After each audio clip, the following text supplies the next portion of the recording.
ज्ञानाञ्जनशलाकया चक्षुरुन्मिलितं येन तस्मै श्रीगुरवे नमः। श्रीचैतन्यमनोभीष्टं स्थापितं येन भूतले स्वयं रूपः कदा मह्यं ददाति स्वपदान्तिकं। वन्देऽहं श्रीगुरोः श्रीयुतपदकमलं श्रीगुरून् वैष्णवांश्च श्रीरूपं साग्रजातं सहगणा रघुनाथान्वितं तं सजीवं साद्वैतं सावधूतं परिजना सहितं कृष्णचैतन्यदेवं श्रीराधाकृष्णपदां सहगणा ललिता श्रीविशाखान्वितांश्च नमो विष्णुपादाय कृष्णप्रेष्ठाय भूतले श्रीमते भक्तिवेदान्तस्वामिनिति नामिने। नमस्ते सारस्वते देवे गौरवाणी प्रचारिणे निर्विशेष शून्यवादी पाश्चात्यदेशतारिणे। नमो महावदान्याय कृष्ण प्रेम प्रदायते कृष्णाय कृष्ण चैतन्य नामने गौरत्विषे नमः।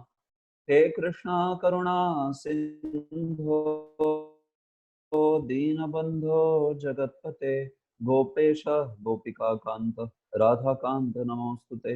तप्त कांचन गौरांगी राधे वृंदावनेश्वरी वृषभानुसुते देवी प्रणमामि हरिप्रिये। वाञ्छाकल्पतरुभ्यश्च कृपा सिन्धुभ्य एव च पतितानां पावनेभ्यो वैष्णवेभ्यो नमो नमः। जय श्री कृष्ण चैतन्य प्रभु नित्यानंद श्री अद्वैत गदाधर श्रीवासादि गौर भक्त वृंद। हरे कृष्णा कृष्ण कृष्ण हरे हरे हरे राम राम राम हरे हरे। ओम नमो भगवते वासुदेवाय। ओम नमो भगवते वासुदेवाय। ओम नमो भगवते वासुदेवाय।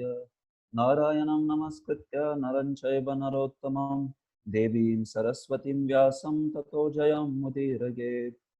सर्वशास्त्राभ्यपीयूष सर्ववेदैकसत्फल सर्वसिद्धान्तरत्नाढ्य सर्वलोकैकदृक्पद सर्वभागवत प्राण श्रीमद्भागवत प्रभो कलिध्वान्तोदितादित्य श्रीकृष्ण परिवर्तित परमानंद पाठाय प्रेमवर्षक्षरायते सर्वदा सर्वसेव्याय श्रीकृष्णाय नमोऽस्तु मे। मदेकबन्धो मत्सङ्गिन् मद्गुरो मन्महाधन मन्निस्तारक मद्भाग्य मदानंद नमोऽस्तु ते। असाधु साधुता दायिन् अतिनीचोच्चतारक हानमुञ्च कदाचिन्मां प्रेम्णार्थकण्ठयोः स्फुर। श्रीमद्भागवत महापुराण की जय। Hare Krishna. So I welcome you all in this continuing of sessions on Bhakti Vaibhav's fourth unit, Srimad Bhagavatam, first canto. So we are studying chapter 11, which is reception of Lord Krishna, Lord Krishna's entrance into Dwarka. And we have seen in this section, in this chapter till verse 15. So as we have seen the contents in the first part of this chapter, we saw for the first 10 verses reception at Dwarka and glorification of Lord by Dwarkavasis. So we saw various verses in which they are glorifying Lord Krishna and thanking him that he is back again into Dwarka to give them his wonderful darshan and service. And after this, there was description of Dwarka starting from verse 11. So we also saw that how Dwarka was decorated, how Dwarka's houses, roads, and arches, entrances, everything was so nicely decorated to receive the Lord. It was a very great festive occasion that Lord had come back to Dwarka after spending a considerable time at Hastinapur. So that reception continues for a few more verses. Like today we will see till almost verse 28. The reception of Dwarkavasis continues, especially the reception by Lord's personal relatives, his father and his mothers and all of them. And then after that, verse 28 onwards, there is description of especially Lord's pastimes and dealing with his queens and his transcendental nature. So those are the two more topics that are discussed in this section of Srimad Bhagavatam.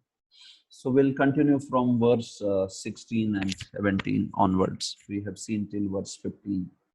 Okay. निशम्य प्रेष्ठमायान्तं वसुदेवो महामनाः अक्रूरश्चोग्रसेनश्च रामश्चाद्भुतविक्रमः प्रद्युम्नश्चारुदेष्णश्च साम्बो जाम्बवती सुतः प्रहर्षवेगोच्छ्वसेत् शयनासनभोजनाः. On hearing that the most dear Krishna was approaching Dwarka Dhama, magnanimous Vasudeva, Akrura, Ugrasena, Balarama, the superhumanly powerful, Pradyumna, Charudeshna, and Samba, the son of Jambavati, all extremely happy, abandoned resting, sitting, and dining. So when Lord Krishna entered Dwarka, so the news was already heard that he is coming. And when he actually came, so hearing the news of their beloved coming, Preshtham Ayantam Nishamya, that he has come, all these great devotees of the Lord who were personal relatives like Vasudeva, Akrur, Ugrasena, and Balramji, Ramaschadbhuta Vikramaha. Similarly, Pradyumna, son of Queen Rukmini, and Lord Charudeshna, another son of Rukmini, Samba, son of Jambavati, all of them and others, all of them became so happy, so delighted that they rushed to welcome the Lord. And in that, whatever, rest or dining or, whatever they were doing, they just forgot. They just gave it up, abandoned it, resting, sitting and dining, and ran to receive the Lord. So they were so happy. So Prabhupada in purport just introduces all these characters because this is first canto. So naturally we know that Krishna book was not out yet, and all these characters like Vasudeva and Akrura, Prabhupada takes opportunity to introduce them briefly. So you can see the description of all of them is there in the purport. And we see that after this, and the next verse also goes along with this.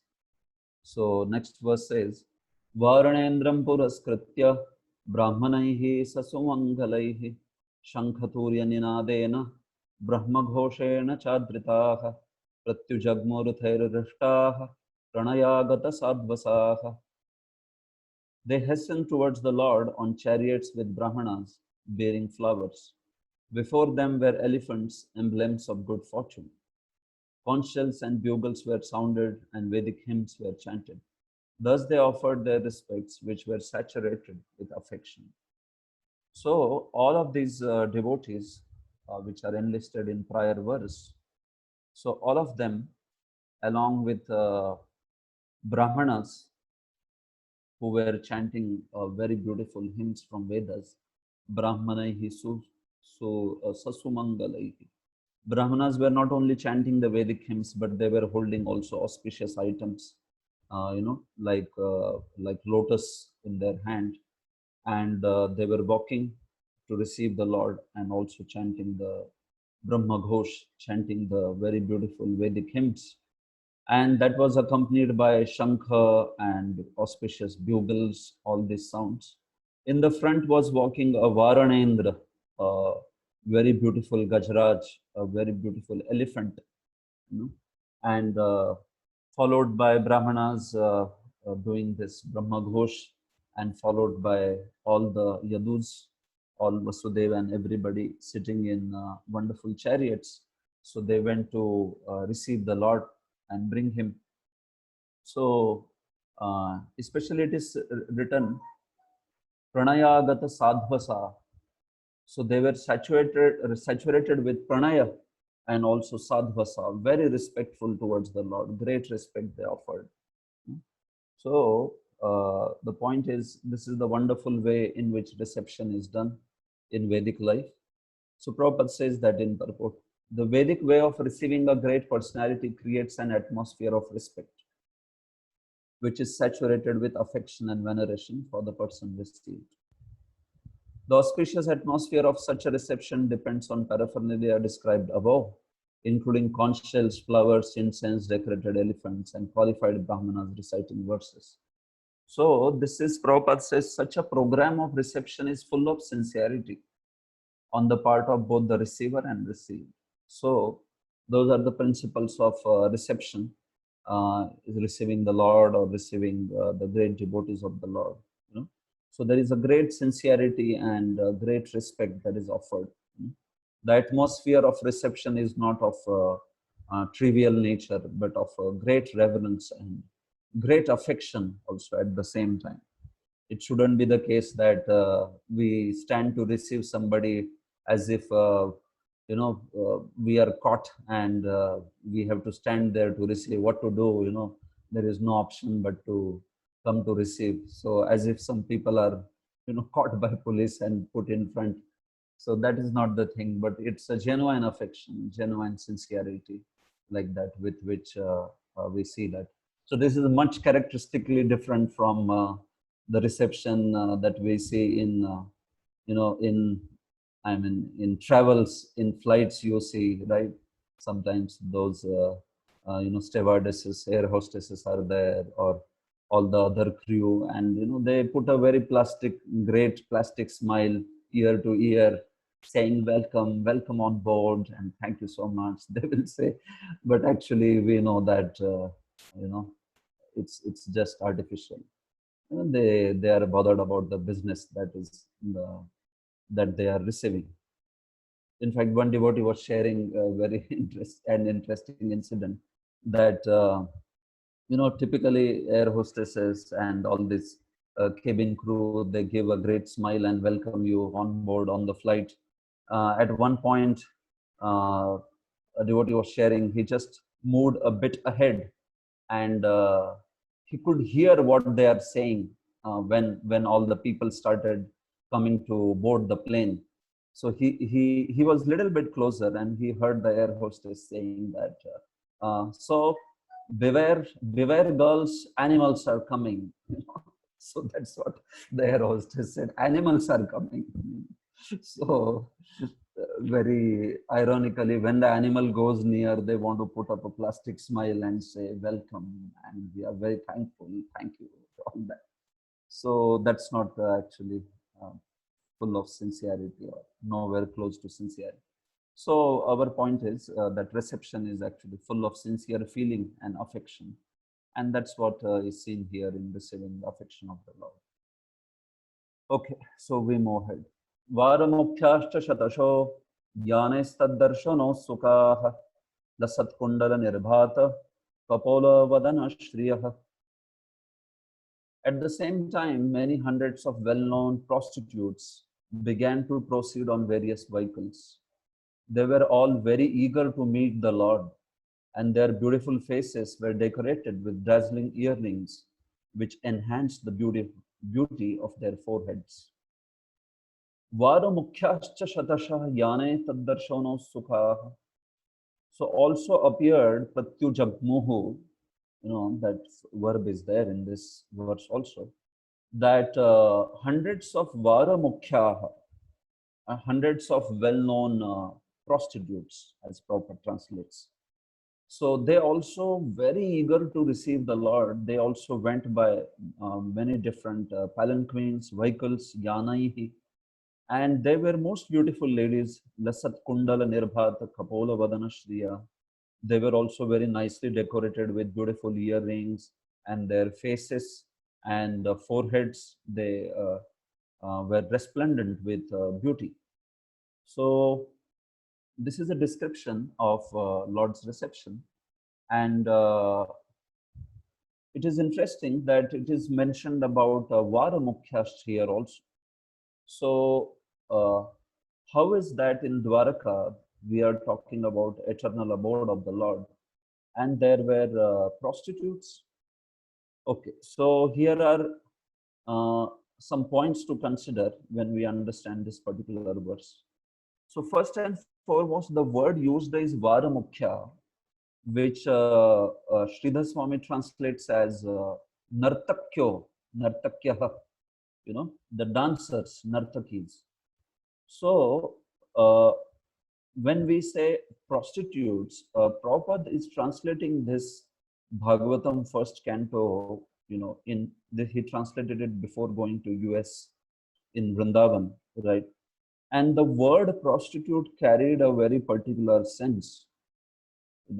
If you see, this word in English has come about in 1800s, and then in 1900s, and then in 21st century, the word has a very different sense, actually, very, very different sense.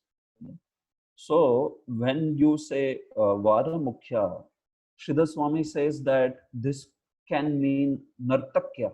This means dancers. So actually these were dancers who were like, they used to perform dances for the pleasure of Lord and for the pleasure of the devotees of the Lord. So it's something like Devi Dasis, the tradition of Devi Dasis that is there in prevalent in many of the big temples. So these were the ladies which used to dance, perform dances and dramas for the pleasure of Lord and devotees. And that was their major profession. So they used to dance in the public. So because a reverential, a revered woman, a very respectable woman is not supposed to dance in public. I mean, that was the custom. So that's how there were special women like Devi Dasis who used to perform these kind of performances. And they were known as Nartakis, or they were known as Devi Dasis. So Vara Mukhya can also refer to such ladies who used to perform such dramatical or dance performances for the pleasure of public.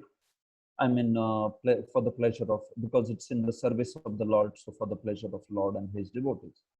So that is one meaning. And obviously these Devi Dasis were not like prostitutes as we understand in the current context, where somebody is into that kind of profession, So they were not necessarily like that. So Devi Dasis were very much devoted to the Lord, and they were devotees, and they used to perform such dramas and dances. And in order that their generation was continued, I mean, because they were not typically married. So in order that their generation was continued, so it was also a system that they would be impregnated by, certain class, certain men, so that their progeny would continue to do that service. But it wasn't the case that they were just, like prostitutes having relationships with many men or like that. It was not like that. So that's how we can understand in one way. This description also comes when Ramachandra came back from Sri Lanka, that how in Ayodhya he was received by such Vara Mukhyabhi. Exactly same word comes there also in 9th canto of Srimad Bhagavatam. And these were also that kind of dances. Okay, if the word is also taken to mean Veshya, as somebody who is, for money's sake into a profession of selling her body. So if that is the case, or if that is the meaning taken, Prabhupada in purport also justifies this meaning, saying that actually these devotees, these prostitutes also were devotees of the Lord, sincere devotees. Some or other one may be tricked into a profession like that, and we see that many of the times that happens, that very unfortunately some ladies kind of forced into such a profession. But devotional service, even in that circumstance, is not checked. So that's the point in speaking this particular thing, that devotional service is unchecked. Even in a case like such an abominable profession, devotional service is unchecked. Ahaituki apratihata, when we call it apratihata, means literally in any circumstances, devotional service cannot be, stopped. It remains unchecked in any circumstance. So even if somebody is like that, Can he be a devotee? Can she be a devotee? Yes, that's the point of the verse. They can be devotees. Just as these ladies were devotees, at the same time, they are said to be like Varamukhyas, like Vesha. So one point is Prabhupada is taking the angle of how this kind of section is also needed in the society, because there would be certain men who are very much driven by passion and ignorance. And if this kind of section is not there in the society, then they would go and pollute the, upper class women, very respectable women, for fulfillment of their carnal desires. So that's why this kind of section is there, so that such low class men don't pollute the respectable women. But Prabhupada is talking this in terms of a material society in which this kind of thing may be necessary. Just as government doesn't encourage the wine shop, Prabhupada says. But then if you don't have a license for wine shop, anybody and everybody would start selling the wine illegally, and that would become such a rampant thing. In fact, that would also be so hazardous for people. Anybody is producing wine and all that. So that's why government offers a license, saying that, okay, only a licensed seller can be accepted.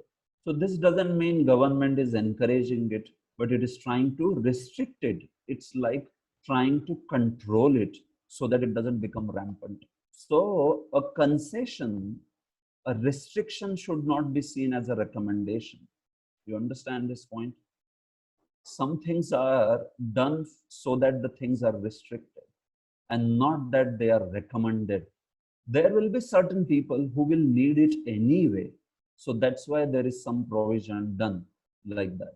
So that's why Prabhupada is talking that this kind of section is also needed. But you remember in the section where we were discussing the kingdom of Yudhishthir, Prabhupada was in the purport saying that what is the need of slaughterhouses or brothels or, all such things like cinema houses and all. So there Prabhupada is talking from the ideal point of view. Actually, if somebody takes shelter of Lord and devotional service, stays close to nature and uses nature's resources, lives a happy life, then what is the need? So that he is speaking on an ideal platform. Virtue wise, ideally speaking, what is the need? Actually, there is no need. But why the need is there, like here he is speaking, because people are in mode of passion and ignorance. So you understand? So for a virtuous soul, there is no need. But if there will be some people who are not virtuous, they are more, driven by passion and ignorance. And for such people, these things are needed. So that's why Prabhupada says that these things are also seen, and that's how they are there. But the point is, even in such a case, the devotional service is unchecked. Even in that condition, even they can be devotees. Mamhi partha vyapashritya epcu papayonayah sriyo vaishas tatha shudras tepi yanti param gatim, Krishna says. So papayoni. So even, such a profession would undergo that, it would go under that category. But still, we see that Krishna says that if Mamhi Partha Vyapashita, if they take shelter of devotional service, even they can achieve the perfection, So sometimes we see like that some unfortunate soul may be in such a profession, but all at the same time, they may be a great devotee. Just like Prabhupada is quoting in purport Bilva Mangal Thakur's life, and in which there was this prostitute called Chintamani. And we know that in Bilva Mangal Thakur's transformation, Chintamani was such a, such a contribution. She, in fact, her words only inspired Bilva Mangal Thakur to give up his madness for the, female form and go for searching for the Lord. When she chastised on that deadly night, when Balwa Mangar came to her, so when she chastised and said, if you had such an attachment for Lord Krishna, you would have perfected your life. So those words, more than the lightning and torrent that was showering outside, that hit Bilva Mangal so hard and he at once left that place, and he went to search for Lord and perfect his life. So you understand that Chintamani must be a very noble soul and a very good devotee. That's how she could speak such words to Bilvamangal Thakur and with such a force. So sometimes some rare exception like this could be there, where somebody is unfortunately pushed into such a profession, and but at the same time he's or she is able to do the devotional service of the Lord. Now taking the another perspective of, okay, this is fine when it comes to material society, but why in Lord's Dwaraka, right? That question could come. Why in Dwaraka, when Dwaraka is Lord's eternal abode? So we should understand that when Lord manifests his pastime in Dwaraka, or in material world, actually this is manifestation of Lord's abode in material world. So certain anomalies of material world, certain laws of material world, Lord allows them to continue within his own abode also. When he manifests his pastimes in the material world, actually we do understand it's replica of an eternal abode of the Lord, but at the same time, the kind of anomalies, contaminations of material world are also allowed by Lord to be seen in that abode.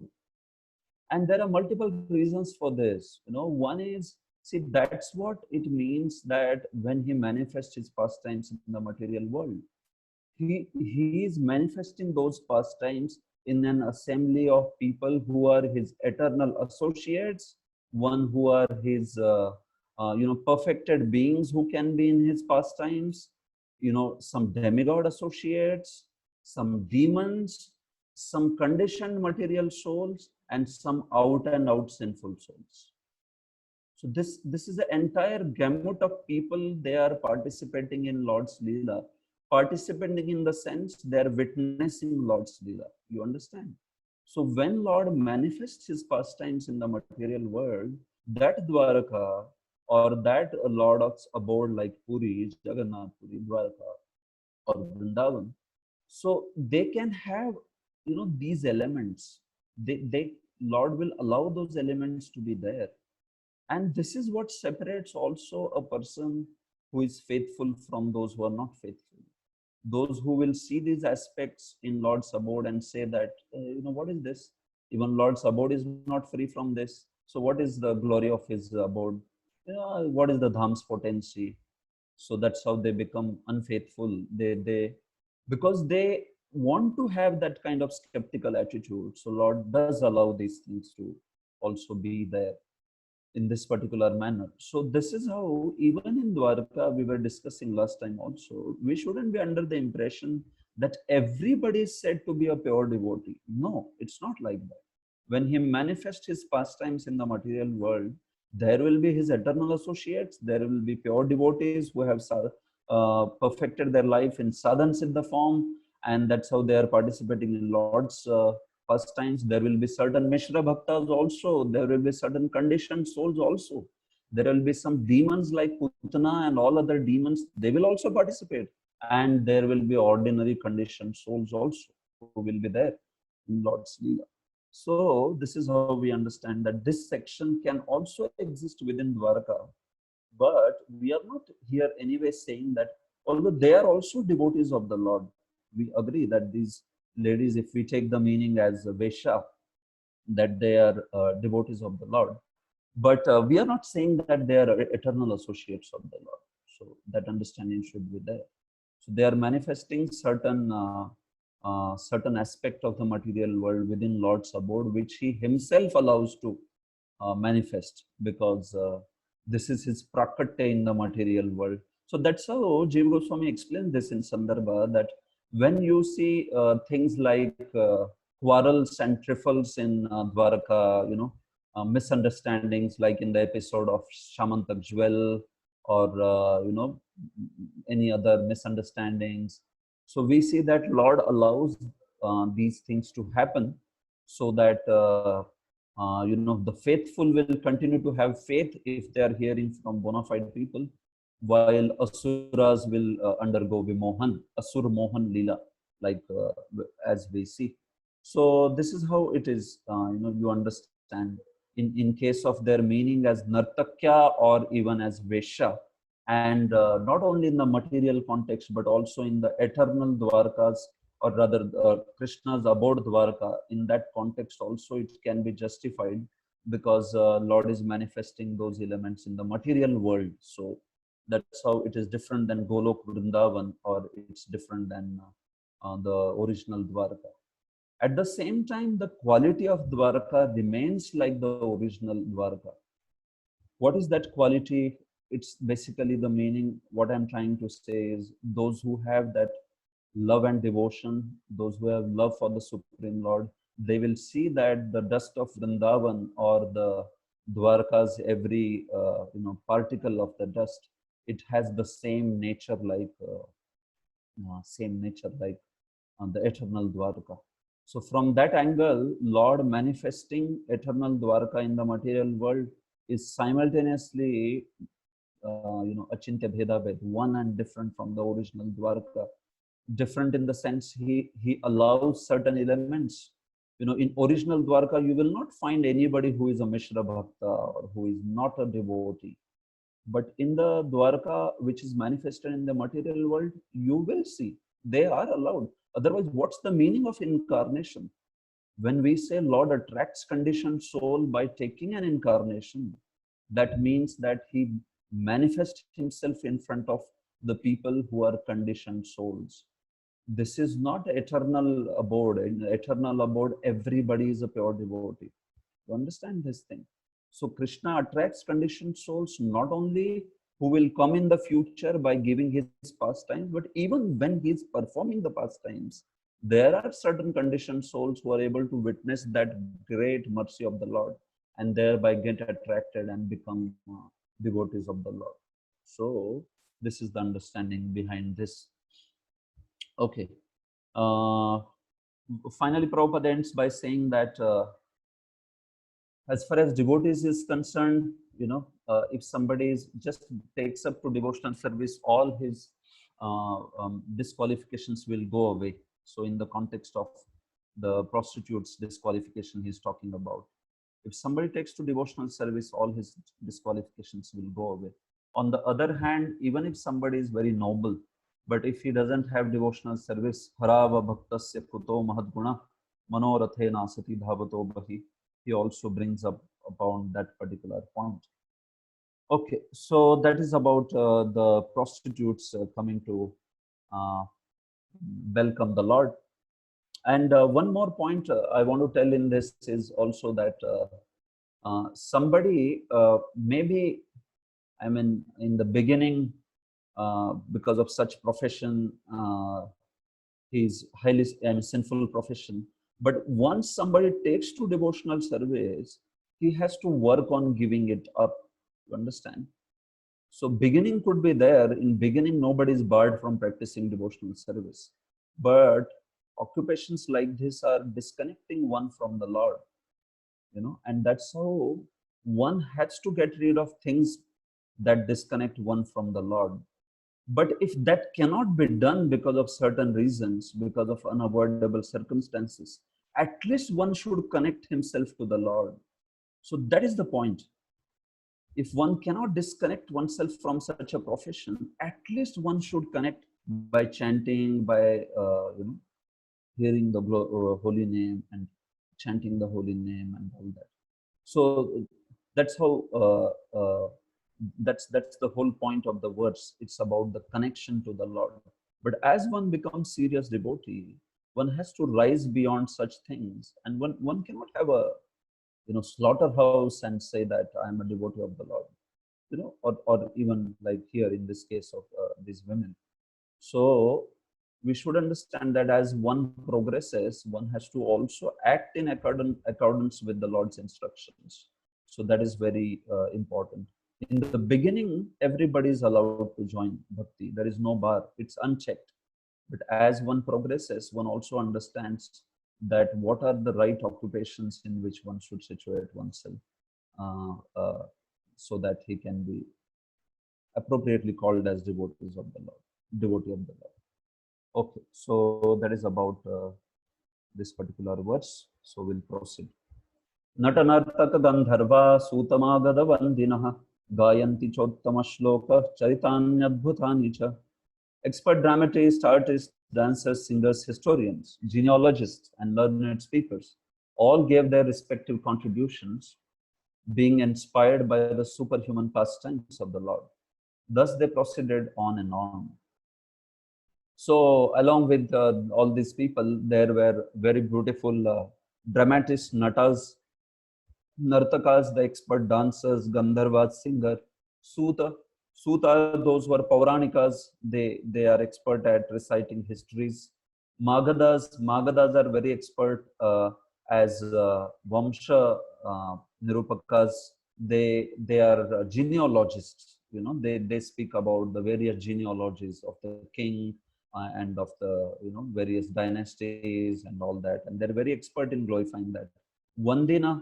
Vandis are there who are very learned speakers, and they can glorify in a very learned way. So they were also singing very beautiful characteristics and pastimes, all the exploits of the Lord, very great activities of the Lord. So in this manner, they were also very beautifully professional, all these professional bards, they were singing Lord's glories. So Prabhupada also talks about this in purport. He says that we see that all these families were very nicely maintained, Sutamaga, the Vandis and all that. And they used to continue their profession uh, generation after generation like that. So especially for glorifying Lord and glorifying great devotees of the Lord, these people were there. And he says in the later paragraph also that dramas and all these dances, these are very important actually, especially when they are depicting the pastimes of Supreme Lord. These performances very much are needed as the cultural part of the society. Prabhupada says even an illiterate agriculturist, if he participates in such dramas and sees such dances, he would also become a learned devotee. He would also learn so many things about Lord's Nam, Rupa, Guna, Leela. So even though he may be academically not very well qualified, he may not read Vedas or Bhagavatam or like that, but just by seeing those dramas and hearing those songs, one will also become a learned devotee. So that's why these are very important considerations for a very wonderful society of devotees, that there should be drama, dance, singing, speaking, and that should be encouraged. Prabhupada also encouraged that very much, so that spiritual enlightenment of common man can happen with these cultural aspects. Okay. Bhagvanstatra bandhunam pauranam anuvartinam yatha vidhi upasangamya sarvesham manamadhade. Lord Krishna, the personality of Godhead, approached them and offered due honor.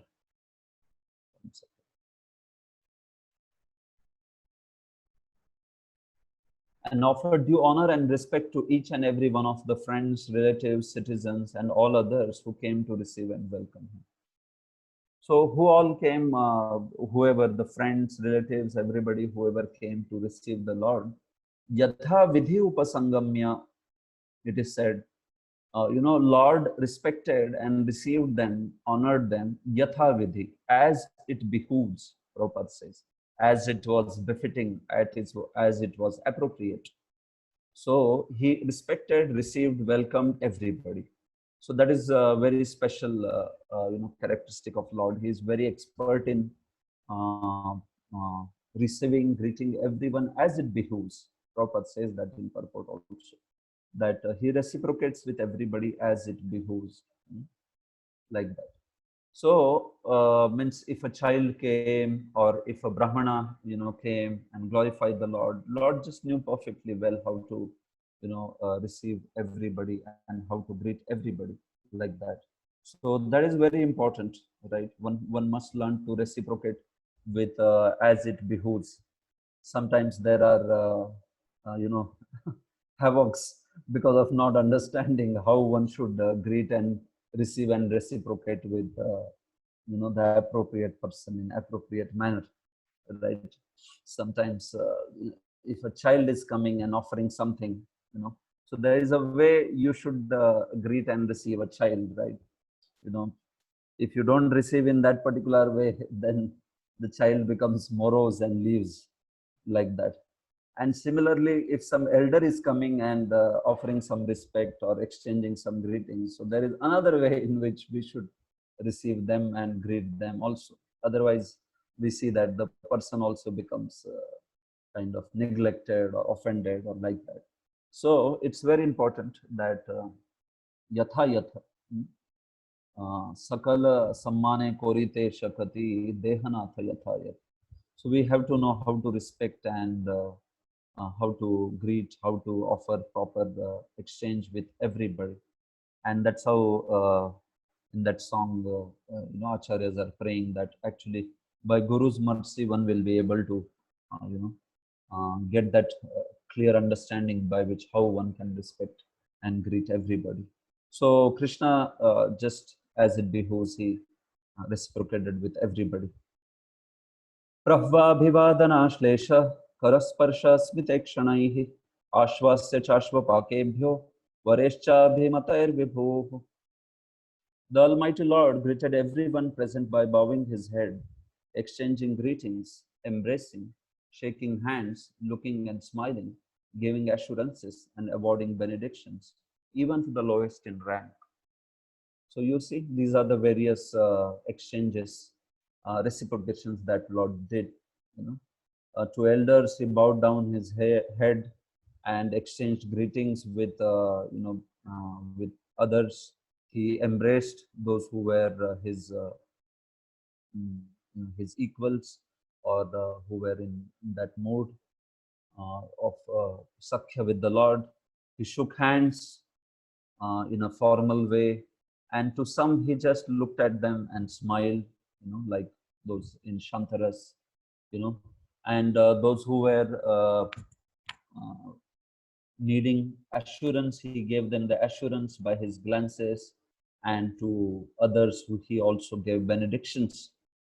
He gave them what they desired from him. So in this particular manner, he very much reciprocated with each one the way it was needed, like that. So Prabhupada makes a point in purport that no one is rejected in kingdom of Lord. Everybody is accepted by the Lord. Of course, everybody is accepted means Lord's reciprocation with everybody will be as they approach him. Ye yathamam prapadyante. But nobody is devoid from the mercy of the Lord. He is ready to accept everybody. In fact, it depends on the jiva whether he wants to approach the Lord or not.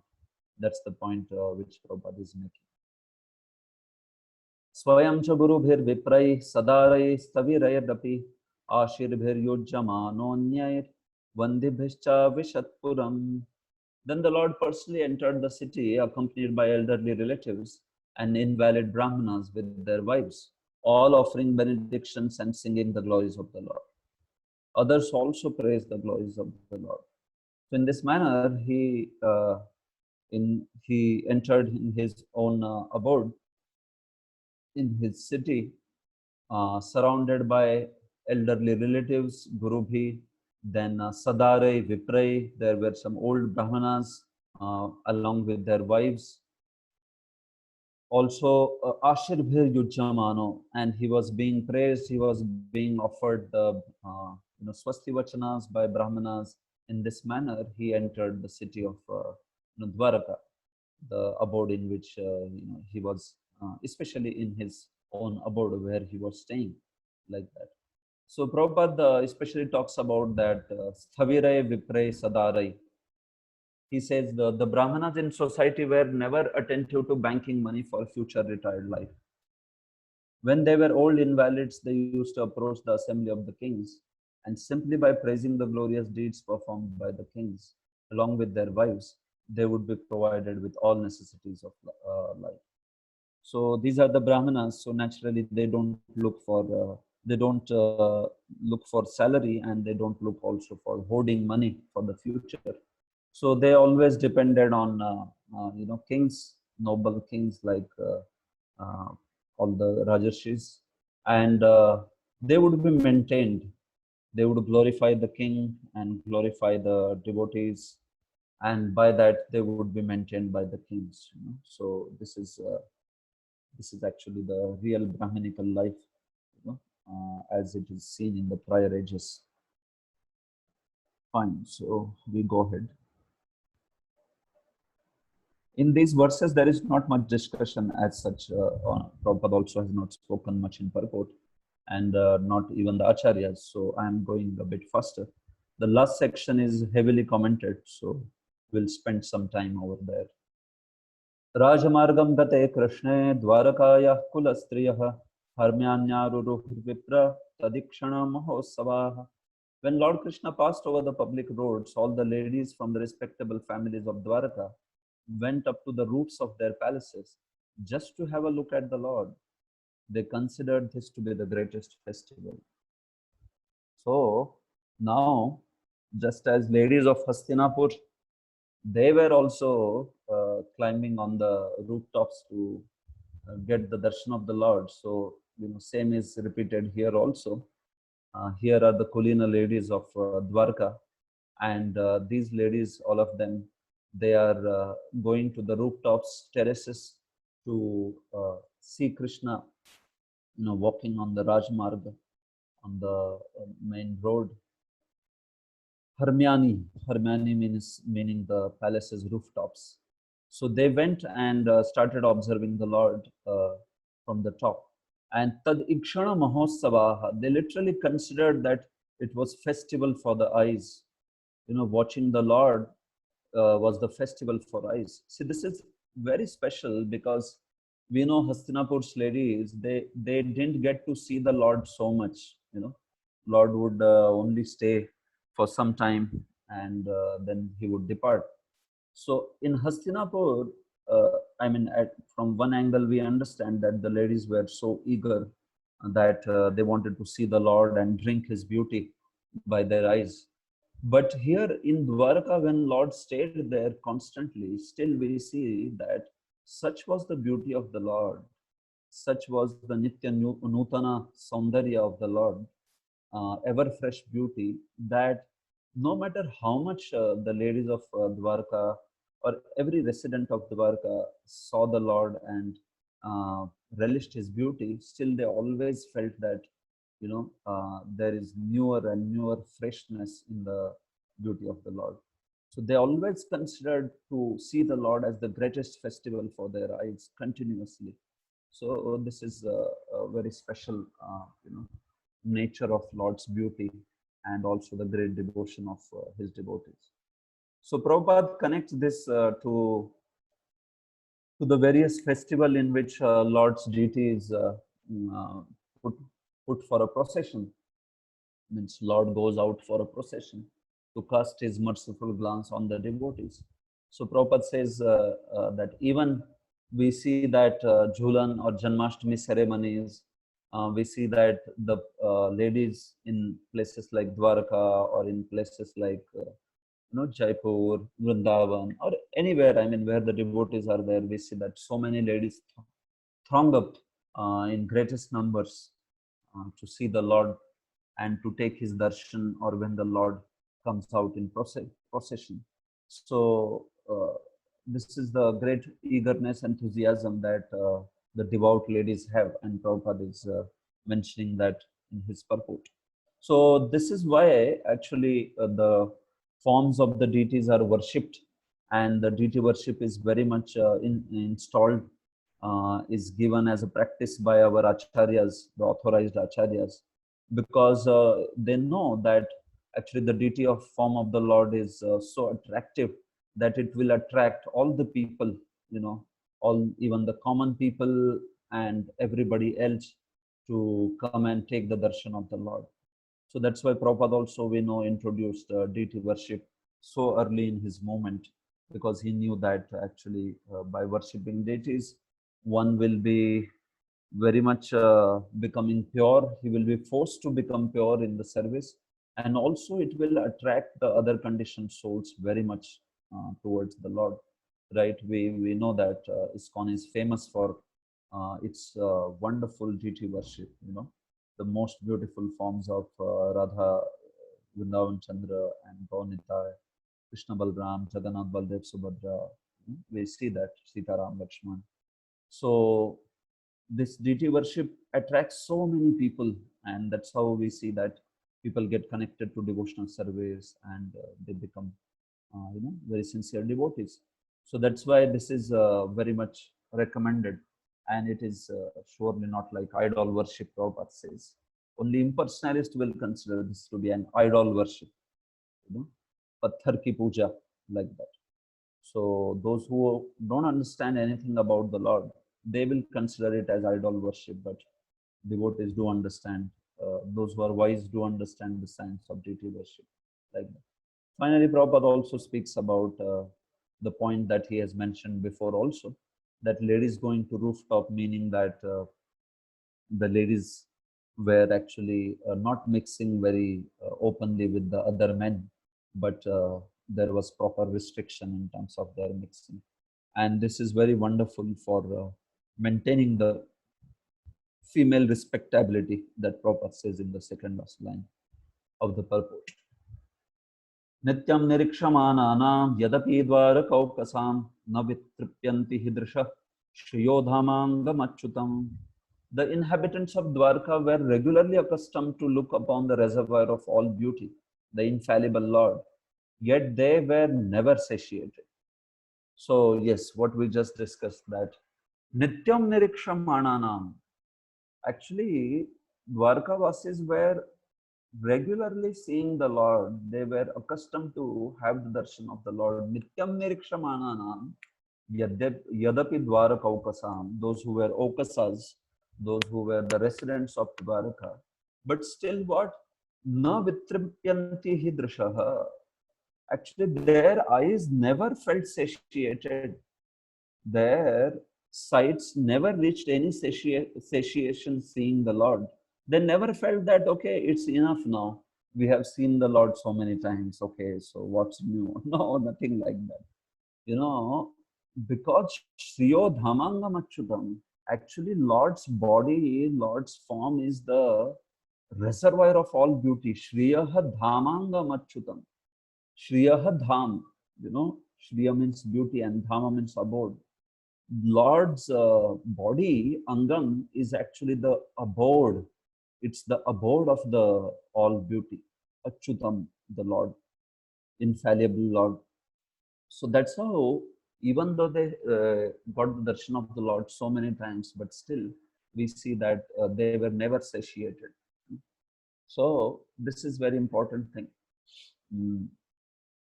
Prabhupada connects the discussion to the word infallible. He says that Lord is known as Achyuta, meaning that actually Lord always remains, even though he takes a form in the material world, so let it be deity form or in his self-same form, Bhagavan form, he comes. So we see that he always maintains that, insuperable beauty, transcendental beauty by which everybody is attracted to him. He, being in the material world, he doesn't lose his spiritual identity. He always maintains it. And that's how he always remains transcendental. So his body is always the source of all beauty. Whatever one wants to experience in this world, everybody is hankering to experience the beauty.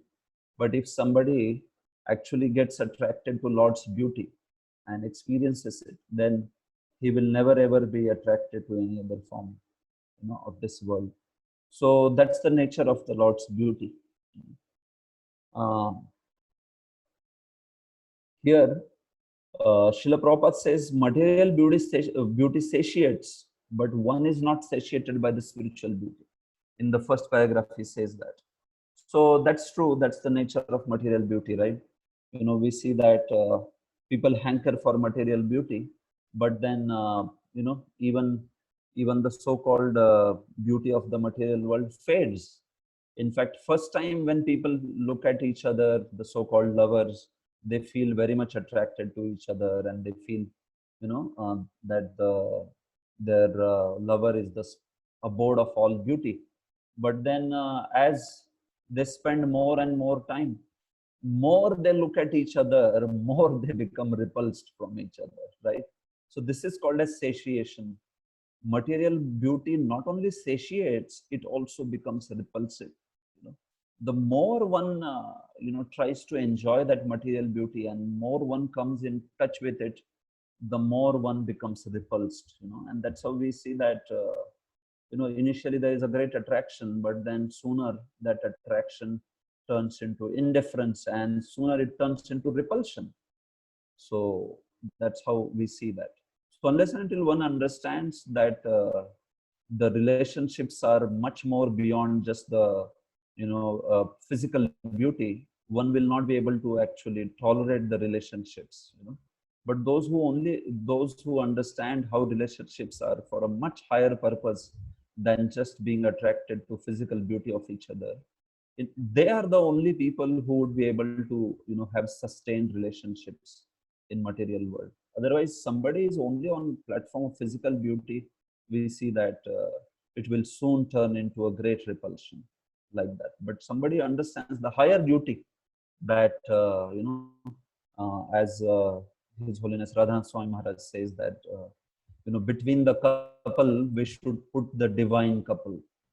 Between the couple, husband and wife, one should keep the divine couple, Sri Sri Radha Krishna. So then one will be able to actually tolerate each other, and go on with responsibility. This is the actual secret, like that. So Lord's beauty is not like that. More one experiences it, more one is attracted by it. More one is attracted by it. So in our case, actually, the more we hear about the Lord's beauty and hear about His name, form, pastimes, more will be one's attraction. See, it's in our case, the case is something like a rusted iron, and unless until that rust is also cleansed, we will see that the attraction of a magnet to the iron may not get manifested very quickly. So if we do Shravanam, especially if we do Shravanam, Kirtanam, these two are considered very important angas of bhakti. So by that, the purification of heart will occur. And then with such a purified heart, Lord's beauty also will manifest more and more and more. So this is very important, actually.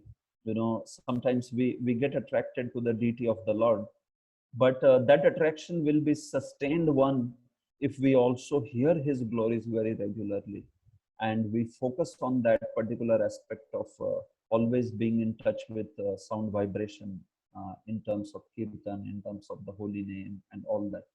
So then we see that the attraction for Lord's beauty will actually manifest from the heart.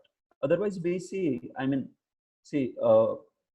the current era, we as ISKCON have such beautiful deities that one will look at the deities and literally fall in love with them. Like so many of us have that experience when we first time go to Mayapur Dham, and first time we see Sri Sri Radha Madhav and the Ashtasakhis. What an impression it is. People just fall in love with them, even with their first time darshan, like that. So that's the great potency. But you see, interestingly, the deities of the acharyas, how they are, like you see the traditional deities in Vrindavan or Jaipur and all that. Externally speaking, apparently they are not very beautiful, like the beautiful features that we have in terms of deities in the modern times. But still we see that seeing those deities, you hear devotees, acharyas fainting, and they are finding such nourishment serving those deities and looking at those deities and all that. So how is that actually? So we understand that this attraction for the deities is actually much deeper one than only an apparent one. So if one hears about the glories of the Lord, knows His wonderful pastimes, qualities and all that, then one will be able to see the beauty of the Lord and get touched by it, irrespective of externally speaking the beauty of the Lord, like that. No doubt, every deity is beautiful. An authorized form of Shishira, Radha Krishna or Gaurnitai or Jagannath Baldev. Every form is surely beautiful. But what I'm trying to say is, if we remain in touch with sound vibration, then we see that we will be attracted to form of the Lord, the beauty of the Lord, irrespective of the features, the particular features of the deity. So that's how a devotee must work on those aspects also. Okay. Shriyo nivaso yasyora panapatram mukham drisham bahavo lokapalanam saranganam padambhujam. So how is Lord's beauty and abode of, how is Lord's body and abode of all beauties? Shriyo dhamangam. How is that is spoken in this particular verse? So it is said Shriyo niva. Okay, the translation. Translation. The Lord's chest is the abode of the goddess of fortune. His moon-like face is the drinking vessel for eyes which hanker after all that is beautiful. His arms are the resting places for the administrative demigods, and his lotus feet are the refuge of pure devotees who never talk or sing of any subject except his lordship. So how is Lord Shriyo Dhamangam is said into this particular verse? So it is said Shriyo Nivaso Yasyora, one whose uraha, one whose chest is the abode of goddess Shri, goddess of fortune. Panapatram Mukham Drisham, and Lord's Mukha, Lord's beautiful face, is actually a drinking vessel.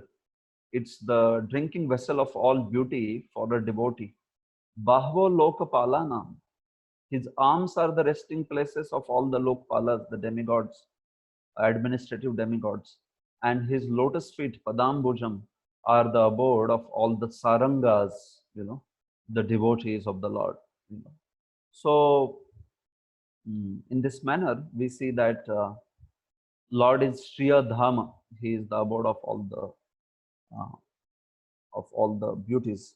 So, what it means, Jiva Goswami says, is each of this anga of the Lord, it becomes an uddipan for a particular devotee. Like Lord's chest is a limb of the Lord that becomes uddipan of all the ecstasy for his beloveds, like Goddess Shri or Lord's, beloved gopis, or for Lord's wives. So it becomes an uddipan, for them. Looking at the chest of the Lord, they are so much. They so much go into ecstasy, seeing the beauty of the Lord. Pana patram mukham drisham. Similarly, the beautiful face of the Lord is also a sweet patra, receptacle for the beloveds of the Lord. Bahavo lokapalana. Seeing the great arms of the Lord, very strong arms of the Lord, the Lokpalas, the administrative demigods, they are very much attracted to the Lord, and they find that great shelter into the Lord. So this also includes all other beings, like who are palyas of the Lord, those who are guarded by the Lord, those who take the shelter of Lord's lotus feet, his servants. And Saranganam Padambhujam, and also the lotus feet are the shelter or uddipan for all his devotees. Especially saranga word is literally saram gachati, it is saranga, or saram gayanti, it is sarangaha. Like that, the meaning of saranga is those who go to the essence are known as sarangas, or those who sing the essence are also known as sarangas. So these are the devotees. They actually glorify the Lord, or they are the ones who are only interested in Lord and his name, fame, qualities, and pastimes. So in this manner, we see that each of these limbs act as uddipanas for the devotees, like that. Especially, although a devotee will get to attracted to every limb of the Lord, but in particular, for beloveds, it is said his mukham and his uraha, and for Lokpalas it is said his bahu, and for devotees it is said his general devotees it is said his lotus feet, in this particular manner. So Prabhupada also explains these words in his purport, and especially he talks about Yeah, especially he talks about those who take shelter of Lord's arms. They will never be afraid of competitors. They can rest assured in Lord's protection. And finally, he talks about sarangas, the devotees. So he says, he in fact puts the whole translation of the Srila Rup Goswami's prayer, Krishna Deva Bhavantam Vande. He has put the entire translation like that. That my mind is like Madhukar, like a bumblebee, and Krishna, your lotus feet are like the lotus flower. So Rup Goswami is praying like that, that may my bumblebee of my mind always find shelter at your lotus feet. So that whole prayer is translated and put by Prabhupada in the purport. But you see, Saranga, Saranganam Padambujam. So Padambuja, by calling Lord's feet as lotus feet, we know that the bumblebees are very fond of lotus and the nectar that is there in the lotus. So that's how Saram Gayanti, those who sing, just as bumblebee is known for buzzing, very beautiful buzzing sound. So similarly, devotees are buzzing the glories of the Lord. They are not buzzing Prajalpa, but they are buzzing the glories of the Lord. And that's how Padambuja is compared to the lotus. So this is the point. Prabhupada also says that devotees don't have ambition to see the lotus face of the Lord. They are very happy in being at the lotus feet of the Lord. They don't aspire for any protection like Lokpalas aspire for, but they are very happy with the lotus feet of the Lord. He says that. So a devotee from his side, he is very satisfied in being at the lotus feet of the Lord, like that. But then Lord is so reciprocative that for such a devotee, he manifests his entire beauty, and a devotee not only relishes the lotus feet of the Lord, but taking darshan of his beautiful face and touching the beautiful limbs of the Lord in this particular fashion. That's the reciprocation from Lord. Okay, we move ahead. Sitatapatra Vyajanairupaskruta Prasuna Vairshayarabhivarshita Pati Vishangavasa Vanamalaya Babho Ghano Yatharkodupachapa Vaidyutaihi. As the Lord passed along the public road of Dwaraka, his head was protected from the sunshine by a white umbrella. White feathered fans moved in semicircles, and showers of flowers fell upon the road. His yellow garments and garlands of flowers made it appear as if a dark cloud were surrounded simultaneously by sun, moon, lightning, and rainbows. So one very special analogy example is given when Lord was walking on the road. Then we see that how was he appearing.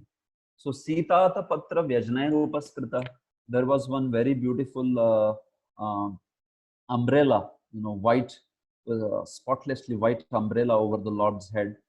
And as he was walking, there was also a shower of Prasuna Varshaya Abhivarshita.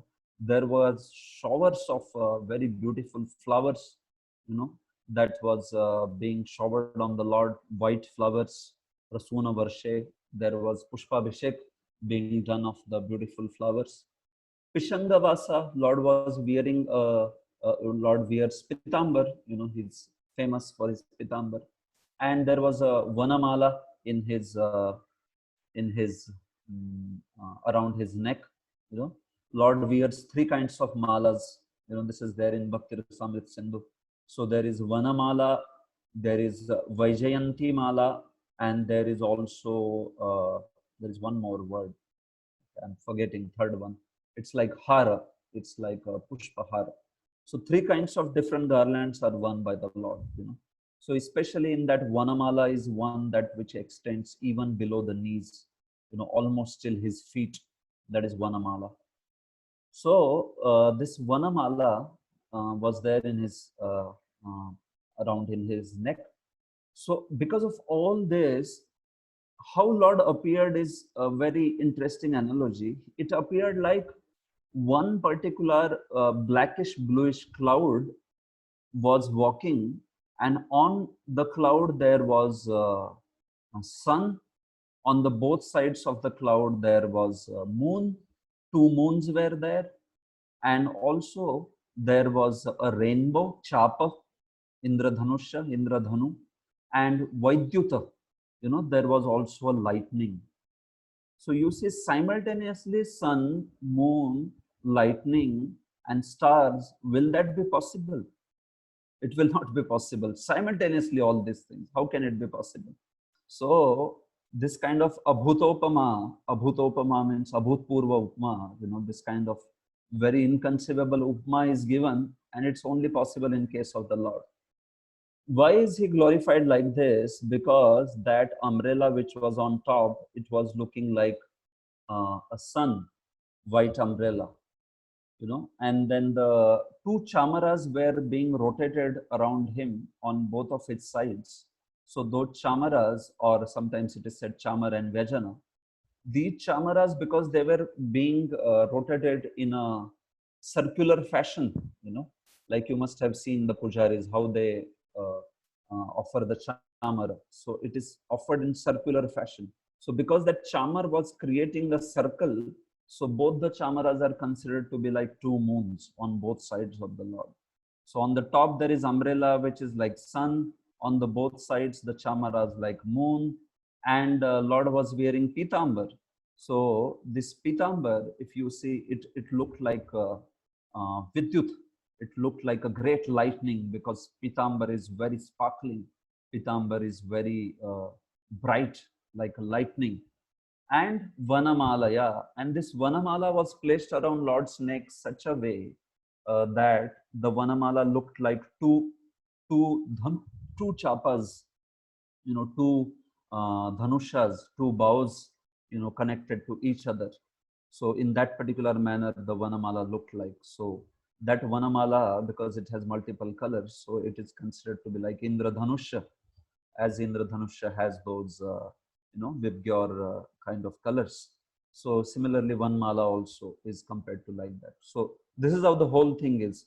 Lord's body is like a ghana, it's like a cloud, and the pitambar is like the Vaidyuta, lightning, and Chapa or Indradhanusha is those two, the Vanamala, which is appearing like two dhanushas, and on the both sides there is Chandra, and on the top there is Surya. So this is a special analogy in which Lord is glorified. So this kind of appearance is possible only in case of the Lord, like that. This is what. So Prabhupada also says this in purport. He says, Lord's inconceivable energy is like this, that anything can be made possible. Although this upama may not be possible in the material world, but in case of Lord, indeed it appeared like that, because anything is possible in case of the Lord. That's his inconceivable nature. Actually, this is a big topic, how Lord is achintya, tarka gochara, in Bhagavad Sandarbha, Srila Jiva Goswami spends anuchhed after anuchhed explaining the great nature of Bhagavan's achintya potencies, and it's a beautiful analysis that he does, one of the most intellectual analysis offered by Srila Jiva Goswami in explanation of Bhagavana. So there he makes very beautiful point that he says, Lord is not only he has achintya shakti, but he also is tarka gochara. So Lord is able to do not only those things which are physically impossible for somebody to do, but he is also able to do something that is logically impossible. See, if you have, I mean, an ant cannot lift a table, but if you have strength, you can lift a table, right? So that is called as physically impossible. For an ant, it may be physically impossible to lift a table, but if somebody has the power, he can lift, and that is called as physically impossible things the person is able to do. But Lord can do even logically impossible things. Tarka gochara. What it means? Actually, can you draw a square circle? You have heard this. Can you draw a square circle? Square circle. You can't even conceive. What is a square circle? It's either circle or square. What is a square circle? Can God create a stone which he himself cannot lift? Can God make somebody else as God? All these questions are so tricky, so beyond the logic. So it is said Lord can even do tarka gochar things. He can even do logical impossible things. So he can draw a square circle. Yes, he can draw, but because logic allows you to think in a particular manner, you will not be able to understand how he does it. Because we can only think in terms of logic, you understand? We can't think in terms of something logically impossible. We can't conceive only what is a square circle, but actually Krishna can do it. How can God create a stone which he himself cannot lift? Yes. And then you will wonder, how can you do it? That is your problem. You can't understand, but he can do it. So in this particular manner, that is actually, I mean, Achintya Shakti. So many wonderful points like this Srila Jiva Goswami brings out in Bhagavad Sandarbha. Okay, text 28. Pravishtasto graham pitro parishvakta swamatrabhi bhavande shirasa sapta devaki pramukha muda. After entering the house of his father, he was embraced by the mothers present, and the Lord offered his obeisances unto them by placing his head at their feet. The mothers were headed by Devaki, his real mother. So in this manner, after being received by all many different personalities on the road and being showered by flowers by Hastinapur ladies from the rooftops, finally Lord entered into his palace, especially his mother's and father's palace. So this is a proper etiquette. Vamshidhar says that anybody who has come from outside from a long time, so a family man should first see his parents. This is one of the Acharyas, Vamshidhar, commentator on Bhagavatam. He says that it's a proper etiquette that somebody, after he comes from a long journey, and if his parents are alive, he should first go and see the parents in his house. Of course, it's talked about parents staying in the house. So he should go and see his parents, and then only he should go to see his wife and children. So that is a Vedic etiquette. So Krishna is doing that. He entered his father's house, and as he entered his mother's, all his mothers, Vasudeva had 18 wives. So he was embraced by all his mothers, who were so affectionate towards him. So Devaki and uh, 7 sisters, I mean Devaki and her 6 sisters and other wives of Vasudeva. Basically, Devak had 7 daughters who were all given to Vasudeva in marriage. So those were the 7 wives of Vasudeva. And also there were, apart from that, 11 other wives, which included Rohini and all other ladies. So this is how Vasudeva had 18 wives, 9th canto of Srimad Bhagavatam says. And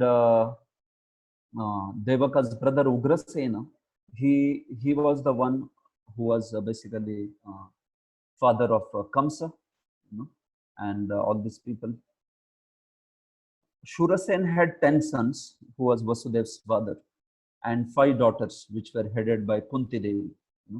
So this is how Shurasen is father of Vasudeva and Kunti, and Devaka is father of all the 7 daughters who are wives of Vasudeva, like that. So all these 7 ladies headed by Devaki were most affectionate to Krishna. Not only that, the other 11 wives of Vasudeva, they were also most affectionate to Krishna. So Krishna bowed down at the feet of all these mothers. Vavande Shirasat Sapta. He placed his head on the lotus feet of all these mothers.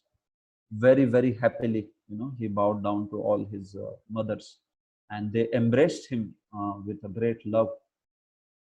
So Prabhupada also says this in purport, that he says that all the wives of Vasudeva were most affectionate to Krishna, although they were his stepmothers. But this kind of that kind of worldliness doesn't exist in Krishna's relationships. So all these mothers also were very, very happy and delighted to see Krishna back from Hastinapur. Prabhupada also makes a point that there are 7 mothers which are famous, Guru Patni and Rani and one's mother and wife of a Brahmana, Brahman Patni, and the cow Dhatri, as well as Prithvi. Those are the 7 mothers, and one should accept and treat all these 7 personalities also as good as one's own mother. So Krishna is also teaching that to everybody by his own behavior. Finally, we will stop after, take a pause after this verse. Tah putramankam aropya snehasnutapayodharaha harsha vihvalitatmana sisichurnetra jair jalai. The mothers, after embracing their son, sat him on their laps. Due to pure affection, milk sprang from their breasts. They were overwhelmed with delight, and the tears from their eyes wetted the Lord. So such was the love of all these affectionate mothers of the Lord that Taha Putram Ankam Aropya, they actually embraced Krishna and then made Krishna sit on their laps. Although, I mean, Krishna is not an infant now, obviously. How he's coming back from Kurukshetra. So at least he's 89 years old, right? So 89-year-old child, but then such is the affection for Lord's transcendental mothers that they all of them, they took Krishna on the lap. Not only that, but also by great affection, milk began to spring from their breast. So that's actually the great affection that they had. Even at such an age, and when Krishna was he was already 89 years old personality, but still such motherly affection was there that all such gestures of motherly affections were naturally springing forth. So we understand that this love is not the love of this world. Actually, we don't see this thing existing in the material world. So this is purely transcendental spiritual world, where it's the intense affection, actually intensity of that affection is seen in terms of such wonderful reciprocations. Harsha vivalitatmana sishichur netra jair jale, and they were so happy, so much that they were choked because of the great delight that Krishna had come back, and their eyes started pouring incessant tears, by which they performed the abhishek of the Lord by the tears of their eyes. So this was their great love towards the Lord who had come back. So after this, Lord enters his wife's palaces. So before we begin that, and that's the last part of this chapter, before we take up that discussion, I just wish to take a pause and check if there are any questions. Yes, Prabhu. Are there any questions or clarifications that you want to? I will also.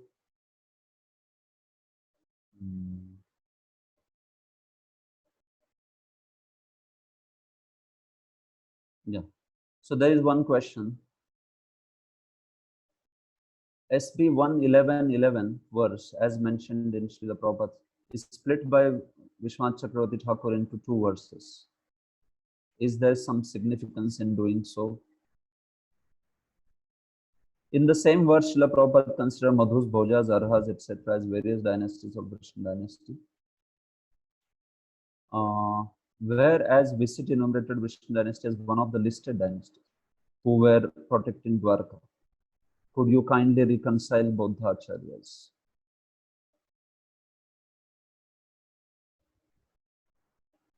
I don't know what you are referring to, Vishwanath Chakravarti Thakur's explanation. Are you referring to the translation that is there? But if you go into Vishwanath Chakravarti Thakur's 1:11:11, so how he does is, what is his translation? What is his comment on the verses? Yeah, so this is 11 you are saying. Madhu Bhoja Dashar Har, that one. So what Vishwanath Chakravarti Thakur writes there is, he just says that Tam Dwarakam Varnayati Panchabhi. He says that Dwarka is now talked about in the 5 verses. So that is his comment. And in the verse further, one more comment that he does. So okay, so that's all he comments actually. He says that Dwarka is spoken in 5 verses. So that's all his comment is on that verse, you know. So the comment that there are all these different, I mean, 11th verse, you're talking that there are all these different groups of the Kurus, different groups of Yadavas are there. This comment is done by other commentators, like there is Sri Vamshidhar. He says that these are Madhu and all these Madhu, Bhoj, Dasharha, these are the Yadud's 7 categories. So this is not commented by Vishwanath in any way. This is only commented by Veer Raghavacharya and people like Srila Vijay Dhwaj and all that. So Vishwanath Chakravarti Thakur is not commenting anything on it. Okay. So I think you need to check that reference where from you are saying. Which of the 3 Vrishnis is glorified by addressing Krishna as Varshnaya? What had that? Okay, I am not sure about this. I mean, I couldn't find about this. There were 3 Vrishnis in the group of the Vrishni that is there, but I didn't get time to check about which Vrishni is glorifying Krishna as Varshnaya. You know, so that is something which we should find out. Okay, next, dancers, singers, and artists hail from Shudra community. Generally, we connect Varna and 3 modes in a way that Shudras are in mode of ignorance, characterized by Nidra, Alas, and Pramad. On the other hand, it is understood that dancers, singers, they need to take a lot of efforts, practice, work hard. How to understand the statement? Dancers, singers, and dramatic artists mostly hail from the Shudra community.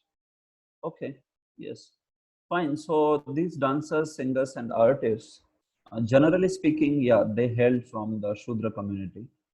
While for Suta, Magad, and Vandis, there are different explanations. Suta are typically born from Brahmanas with a Kshatriya mother, and Magadas are Kshatriyas, and Vandis are also like they are mixed caste people. So when dancers, singers, and artists, we say that they hail from Shudra community.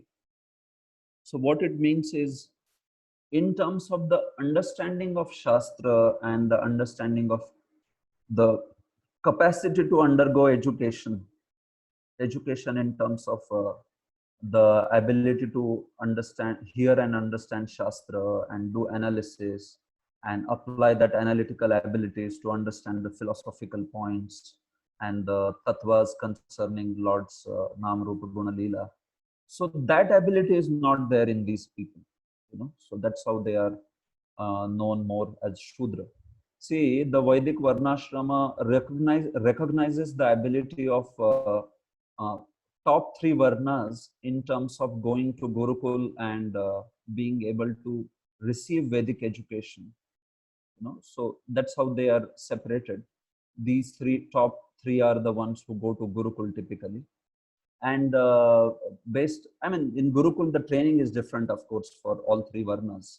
You know, Brahmanas are meant for the most exclusive study of Shastras. And then Kshatriyas also, especially if a qualified Kshatriya is there. So a Kshatriya also can take up to a full-time study of Shastra. But they are more into administrative class, which is enlightened that way. And then Vaishyas are further less qualified in terms of study of Shastras and enlightening the people and all that. But still, all 3 of them have a certain ability in terms of understanding Shastra, learning it under Guru, and to be able to do explanation of those truths of the Shastra. But the Shudras, they lack that particular ability of hearing, understanding the Shastra and all that. But they do have their own positives, right? Like a Shudra surely can do a great hard work. You know, they can do a great hard work in their own field. See, paricharyatmakam karma, Shudra karma svabhavajam, when we say. So paricharya, they are the ones who act as menial servant of all the 4 classes. So all other 3 classes. So doesn't mean that the Shudras don't have any quality. No, actually, even to do a paricharya very nicely, you have to have certain qualities, right? Even to be a first-class servant, One has to be in terms of certain way responsible, also hardworking and committed to his service. So they do have those abilities, you understand? But only in terms of understanding Shastra and being able to explain it to others, apply it in their own lives, they don't have that acumen like the top other three Varnas have. You know? And of course, this statement is always in terms of not the birth, but in terms of the guna and karma, that way. But in their own fields like dance and singing and drama and all that, they are also having those intelligence. That intelligence is needed in that particular field, and they do have that particular intelligence like that, you know. But they will not typically be able to explain Shastra like a learned scholar that the other Varnas can become. So that's the reconciliation of Shudras having the abilities at the same time coming from Shudra class, so not being very qualified for Shastric study. Fine, so I think that's all we have as of now. Yes. So I will proceed then. This is the last section of this chapter, and very important section, in fact, where Lord's amazing dealings with his wives and his wives actually is given, and very wonderful lessons are lessons or philosophical points are brought up by the acharyas. Okay, so this is text 30. Atha vishatsva bhavanam sarvakamam anuttamam prasada yatra patnina sahasrani cha shodasha. Thereafter the Lord entered his palaces, which were perfect to the fullest extent. His wives lived in them, and they numbered over 16,000. So after this, after meeting his parents and his mothers, then Lord went to meet his dear beloved wives. You know, Atha Vishat Swabhavanam. So he entered his own personal palaces. Sarva Kamam Anuttamam, it is said, which were replete with all the paraphernalia of the best kind. And Anuttamam, they were actually perfect to the fullest extent. They were incomparable, you know. Nothing was better than those palaces. They were just so opulent. Prasada yatra patninam sahasrani cha shodasha. And in those palaces, I mean, those were 16,108 palaces in which his wives lived. The queens of Dwaraka, Lord Krishna's 16,108 wives, each one of them was having a fully equipped palace, completely bedecked with all the facilities that are needed for an opulent living. You know, Prabhupada explains this in his purport. I mean, just speaks about how it had all the jewels and beautiful curtains, carpets of velvet and silk, nicely bedecked. You know, everything was there actually. Most opulent uh, palaces were there. And Krishna entered all these palaces. So this obviously means that he expanded himself into 16,108 forms, and he entered simultaneously all these palaces. By his Swarup Shakti, he manifested himself, and in this way, he entered all the palaces simultaneously. So what was the response of his wives is spoken in the further verses. Patnya patim prosha grahanu Vilokya sanjata mano mahosava uttasturarat sahasana shaya. What is that? Uttasturarat sahasana shayat sakam vrater virritavrocananana. The queens of Lord Shri Krishna rejoiced within their minds to see their husband home after a long period abroad. The queens got up at once from their seats and meditations. As was socially customary, they covered their faces shyly and looked about coyly. So all these wives of the Lord were most eager to receive the Lord. They were in separation from him. And when the Lord came, Patnya Patim Prosha, after the Lord came back, Prosha, after spending a considerable time outside the Dwarka. So when the Lord came back finally to their palace, back home, Grahanu Pagatam, Vilokya Sanjata Mano Mahosava. By seeing the Lord, Lord's wives actually became so jubilant in their mind. It was like a joyful ceremony. Sanjata Mano Mahotsav. उनके मन में महोत्सव जो है वो उत्पन्न हो गया. संजात मनो महोत्सव. And they, seeing the Lord arriving at the palaces, uttasthu arat, suddenly they got up from their, from wherever they were sitting, the places, the seats, and sahasa, suddenly they woke up, they got up from those seats. Sahasa asana ashayat, it is said. They got up from their seats and they also got up from their meditation. Means actually when Lord was away, they were constantly in meditation on the Lord. So they were literally in so much separation that they were always meditating on Him. So when they heard this, that Lord is coming, and now the Lord was there at the entrance of their palace, so they immediately, so happily, they got up and came out of their separation. They came out of their meditation. Sakam vratervid italochananana.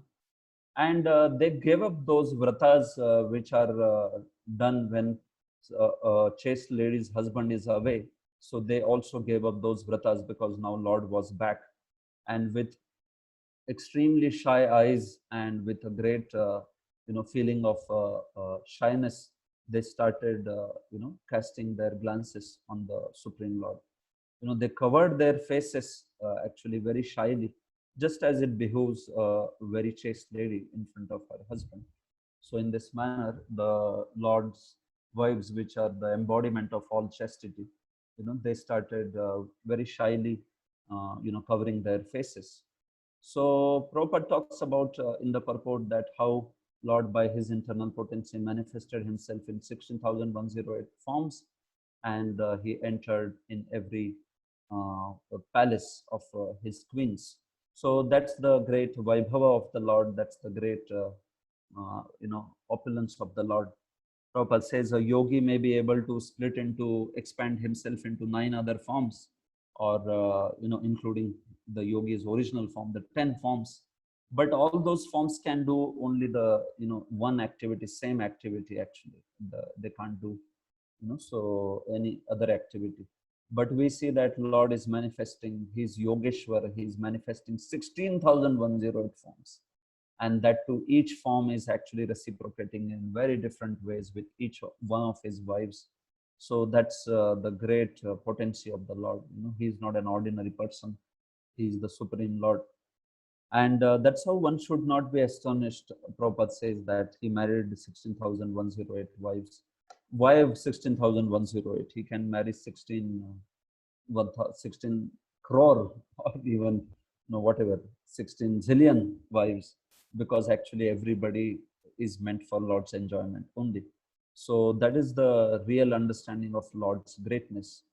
So he speaks about that vratai that is there in the verse, that when a chaste lady's husband is away, the sage Yajnavalkya in his Smriti gives some instructions like how a woman whose husband is away from home should not take part in pompous social functions, should not decorate herself very gorgeously, she should not be laughing, and she should not go to any relative's house in any circumstance. Means basically that it's like her husband is not there, so it's something like she is not happy, and that's the cardinal principle that is manifested by a chaste lady. So in this manner, all of the wives of the Lord were also in this state. But when Lord came, they became most jubilant and they gave up all those vratas. So they presented themselves in front of Lord in a very, most beautiful manner, because that is also injunction given by the Smritis that a lady should always present herself in front of her husband with in a very clean state and with proper ornaments and good dress, so that the husband becomes happy and joyous. So all those principles about the husband-wife relationship are also shared by Prabhupada in the purport. So Lord's queens, being the most exemplary, wives, they also demonstrated those particular principles in the dealing with the Lord. So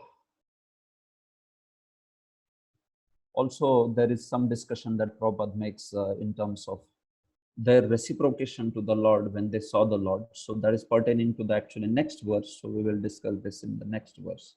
So we will see this. Text 32.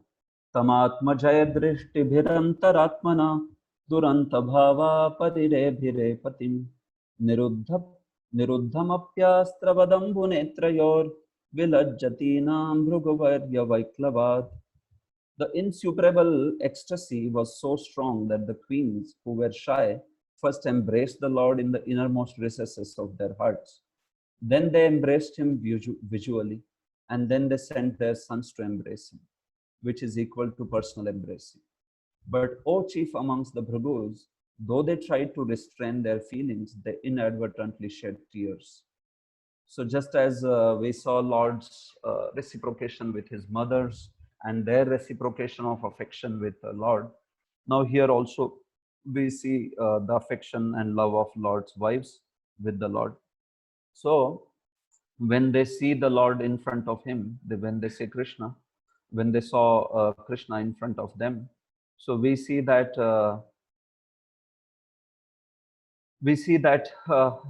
because they are seeing their beloved Lord, they very much wanted to embrace the Lord. But then, because naturally there is also the Stri Sulabh shyness, so that's why it is said that Drishti bhi, they actually embrace the Lord by their eyes. And then through those eyes, they embrace the Lord within their heart, They very affectionately, lovingly embrace the Lord within their heart. So, because this particular feeling of them was understood by Lord Krishna, who obviously is, the most beloved husband of theirs.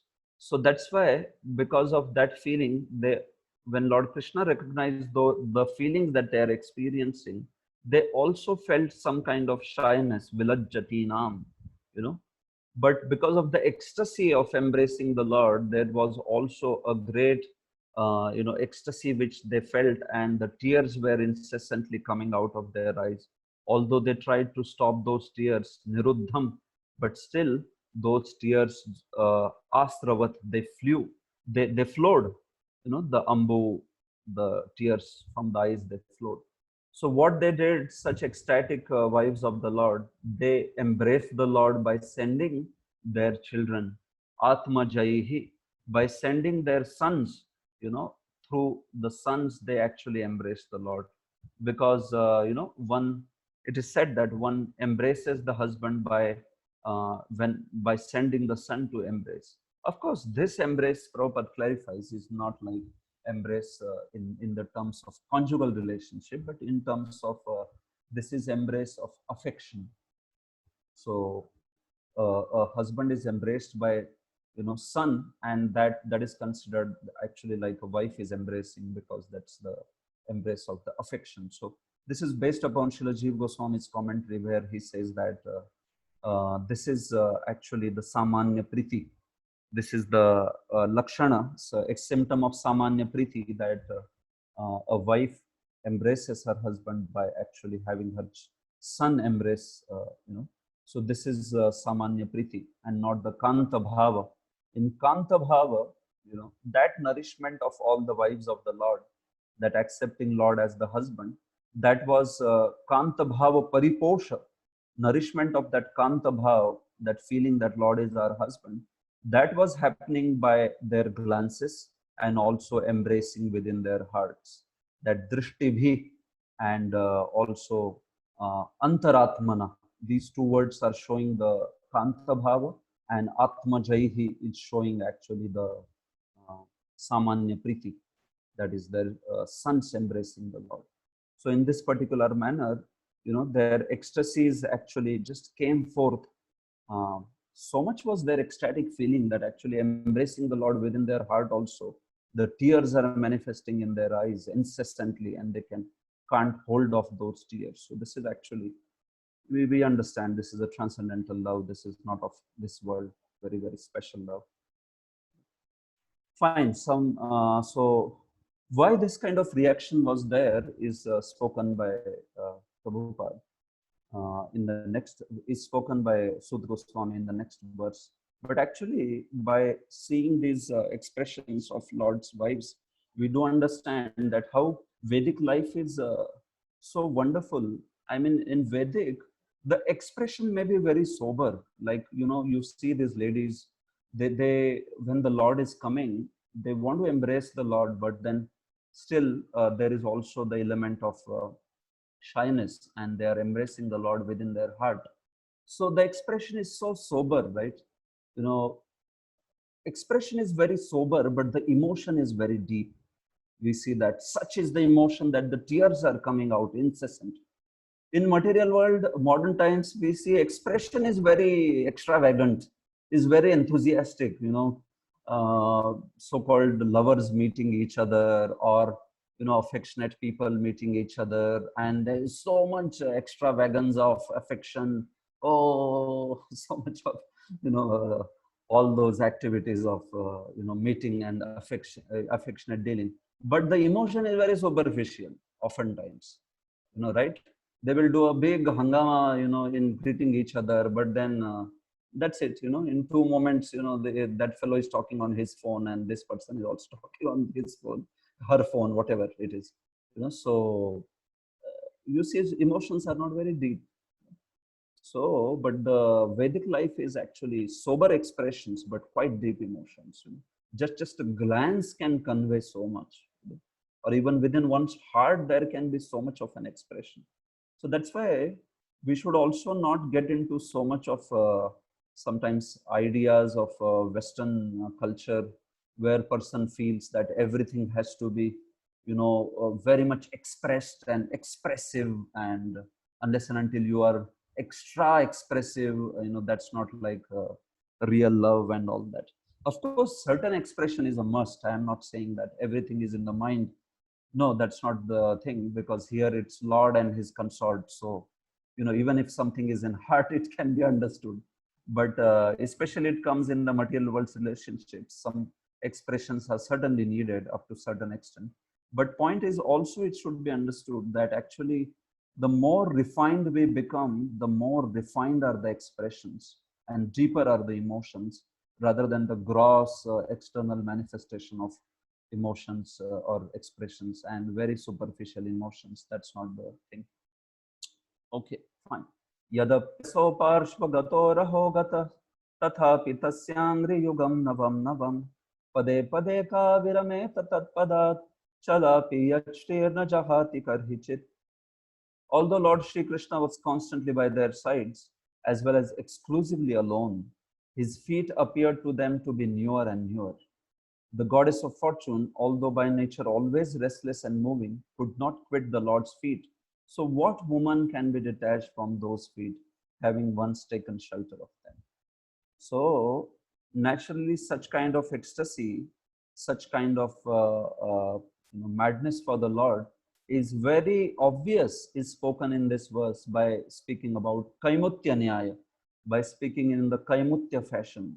What is that Kaimutya Nyaya? It is said, you know, Yadapya asau Shri Krishna parshvagato rahogata.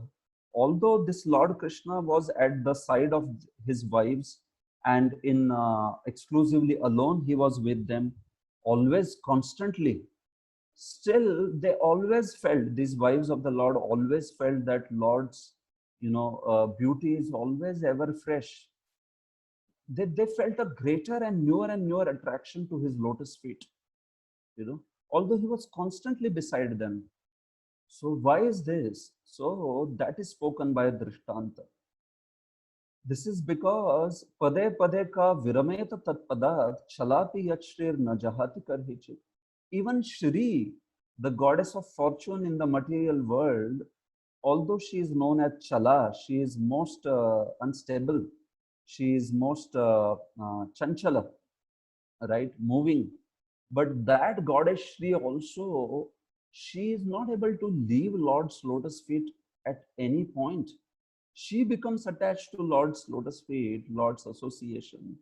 So, which woman in this world can actually give up or rather be satiated, be detached from the Lord's lotus feet. In fact, Lord's lotus feet always manifested newer and newer beauty to all these wonderful wives of the Lord. So the expansion of Shri in the material world, she is known as Chanchala. And in the material world, she doesn't stay at one place. We know that people, they can't have grace of goddess of fortune for the everlasting time. No, she's very Chanchala. People lose the fortune, get the fortune, again lose it, and somebody else gets it, and like that. So that's the nature of Chanchala Lakshmi. But that Shri also, she doesn't want to live Lord's lotus feet at any point. She wants to always live at the Lord's lotus feet and doesn't want to leave them at any point of time. So what to speak of Shris is this condition. Shri, who is known as Chanchala, and at the same time, she is the most beautiful personality, most beautiful lady in the whole creation. So that Shri also is not able to leave Lord's lotus feet. So what to speak of these wives of the Lord? They naturally found Lord's lotus feet to be possessing and ever expanding in beauty as and when every time they associated with the Lord. So Prabhupada talks about material world and how in material world big empires also set in, right? Sun never sets on the British Empire as they used to say, but there also sun set, and now sun is setting every time. And now condition is that whether sun is rising is a question, not so much a setting, because Prabhupada used to say in London, you don't see the sun, right? So in this world, the empires go down and powerful kings go down. People lose their fortunes, right? They are there in the top list in Fortune 500 or Forbes Fortune 500. And then you find that you are tossed up from those lists, every now and then. Somebody who was first moves to 10th and whatnot, 20th and what all that. So that's the fortune. Is a fickle lady, it is said like that. But then such a Shri also finds her to be at peace and rest at the Lord's lotus feet. So that is actually the greatness of Lord's lotus feet. Prabhupada also makes a brilliant point that very nice insight he gives, saying that this is last paragraph, that generally people engaged in service are always seeking some post under government or supreme enjoyer of the state. So we see that people, they always want to find out a dream company or a dream job, as they say, right? People are looking to serve actually the best person in the world, isn't it? People talk about a dream job, or this is my dream company, people say. But actually, a living being will not be satisfied till the time they find the dream master, that is Lord Krishna. It is a fact that no matter what one serves anybody of this world, however great that person may be, one will feel actually dissatisfied. So that's why Prabhupada says highest perfection of human life is to seek some employment under the Lord's supreme service. So actually we want to be the servant of the Lord. Lord is the perfect master. We want to be his servants. We don't want to be just identify ourselves as servants of the masters of this world, the material people. Actually, we are the servant of our Purushottama. Nathena Purushottame Trijagatam Ekadhipe Chetasa Sevye Swasya Padasya Datari Pare Narayane Tishtati Yang Kanchet Purushadhamam Katipaya Gramesham Alparthadam Sevaye Mragayamake Naramaho Mudha Varaka Vayam. This is the beautiful prayer by Kulashekar, in which he says, leaving the great master Purushottama, who is our real master, Nahanathe Purushottame, and he is the master of all the three worlds. He is Chetasa Savior. He can be served only in the mind. He is such a merciful master. You serve him in the mind, still he is ready to accept that service. Who in this world can accept such a service? Can we say to the boss, Actually, I'm not coming to company today. Why? No, I'm serving you in the mind from home. Okay, so he'll say you will get salary in the mind from my home, isn't it? So Lord is like that, but he can accept the service even in the mind if somebody is not able to render physically. Pratishthanapura Brahman is the example. So leaving such a Lord who is ready to offer his own abode to somebody, सेवे स्वस्य पदस्य दातारी परे नारायणे तिष्ठति. So ऐसे भगवान के होने पर भी यं कंचित पुरुषाधमम कतिपय ग्रामेशम अल्पार्थधम. We want to serve some purushadham, some lowest of mankind employer who is actually owner of some katipaya gramesham. He is master of some villages. He is saying Kulashekar. So we could say he is master of some employees, some MNCs, some units like that. Alparthadam, and what can he offer? In the return, maybe some few rupees, some money. But so unfortunate are we, sevayai mrigayamahe, vayam sevayai mrigayamahe. So we actually literally hunt mrigayamahe, hunt for such a service. Aho mudha varaka mayam. Kulashekar says, who is more, more foolish than us?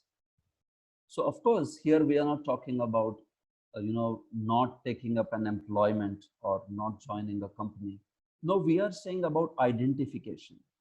Somebody may be working with a company under an employer, but does he identify himself with that? If you see, some people are so much identifying themselves with whatever, like employee of Google or employee of Microsoft. Even when they're outside of the company, they want to flash those ID cards, on their waists or on their pockets, so that people see, oh, he's working with Google or he's working with Microsoft. Like that. So what is that? That is the identification. So that's what is condemned actually. We are not condemning working. In this world, one has to earn an occupation. But we identify ourselves with the servant, being the servant of the Lord, and not being the servant of any mundane employer of this world. So this is the important thing to understand. We want to be servants of such perfect master like Krishna. And such wonderful qualities of him are described by Kulashekar in this verse, Nathena Purushottama. So there is this great Acharya of Shri Sampradaya called Vedanta Deshikan. This Vedanta Deshikan was well known for his renunciation. He was a very great devotee, pure devotee of the Lord, and he was also well known for his renunciation. So he used to live on Unch Vritti, Unch Vritti, basically surviving on grains which are just rejected. So he was so poor, and one of his childhood friends was the well-known Pandita called Vidyaranya, who was actually the court Pandit Rajguru of Harihar and Bukka. These were the founders of Vijayanagar Empire. So Vidyaranya knew the great learned abilities. I mean, how learned Vedanta Deshikan was and how intelligent he was. So when Vidyaranya heard about the poverty of Vedanta Deshikan, he felt very great sadness in his heart.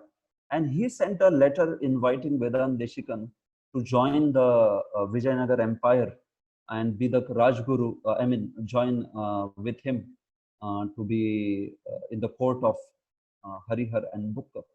So when this letter was received by Vedanta Deshikan, he didn't reply to it. He was happy serving Lord Varadraj in Kanchipuram, and he just didn't reply anything. So Vidyaranya again, sent him a letter. Again, he didn't send a response. Finally, Vidyaranya begged him, sending a letter saying that I very much want a learned scholar and devotee like you to come and stay in this great kingdom of Vijayanagar and live a life of opulence. Why you are there in poverty? So that is when Vedanta Deshikan wrote back to him 5 verses, and which are well known as Vairagya Panchakam. He wrote back 5 verses in the form of a letter. He wrote 5 verses, and he replied to Vidyaranya about Vairagya, how devotees of the Lord are for Vairagya, and how we are happy serving the most perfect master, Lord Vishnu. So the final verse of that Vairagya Panchakam is very famous, and he says in that, Nasti pitrarjitam kinchit, namaya kinchidarjitam, asti me hasti shailagre, vastu paitamaham dhanam. So he says to Vidyaranya, he says, actually, Nasti pitrarjitam kinchit. My forefathers didn't leave any kind of dhana for me, because even they lived by this kind of vritti. They lived on complete dependence on the Supreme Lord. So they didn't leave any dhana for me. I don't have anything that is coming from my pitras, my forefathers. Na maya kinchid arjitam. Neither did I have earned anything. I also don't have any wealth with me like that. But he says, I have the greatest wealth. Asti me hasti shailagre. So Hasti Shaila is the place, mountain on which Lord Varadaraj temple is there. That land is known as Hasti Shaila. You know.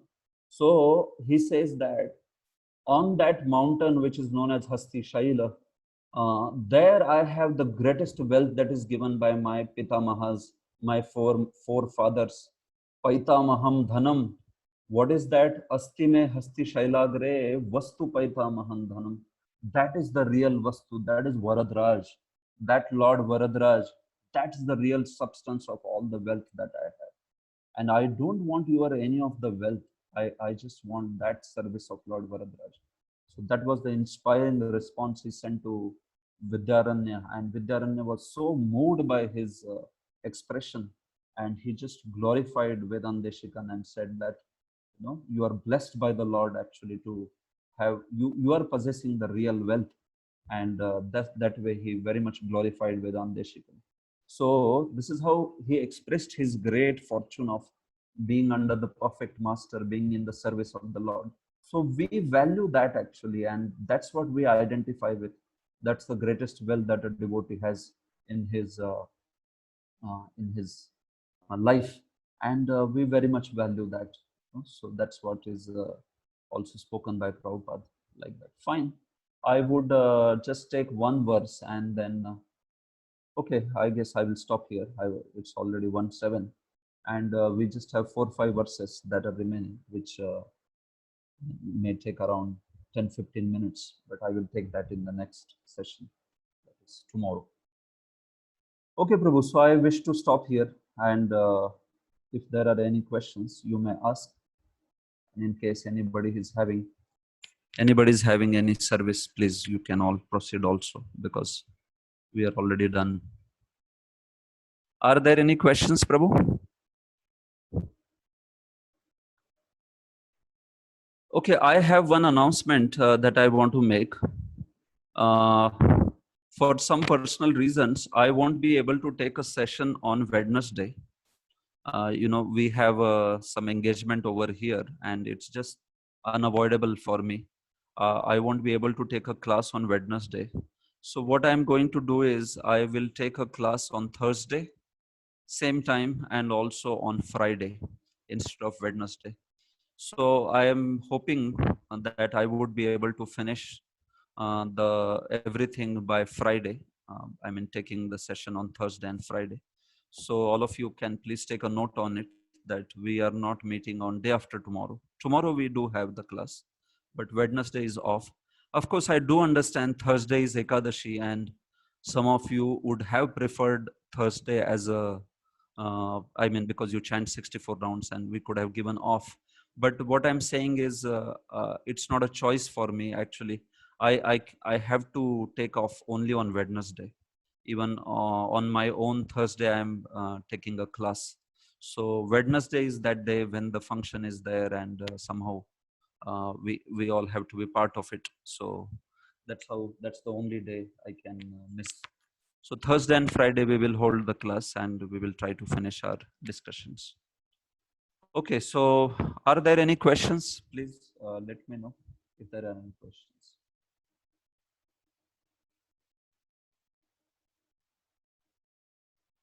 Balbhadra Kripa Prabhu, any questions from online? I mean, their devotees. No, Prabhuji, no. Miss here, devotee will ask online to you directly. Okay, fine, Prabhuji. So if there is no questions, so we will stop here. Grantraj Srimad Bhagavatam ki, Srila Prabhupada ki, Nitai Gaur Premanande. Hari Hari Bol.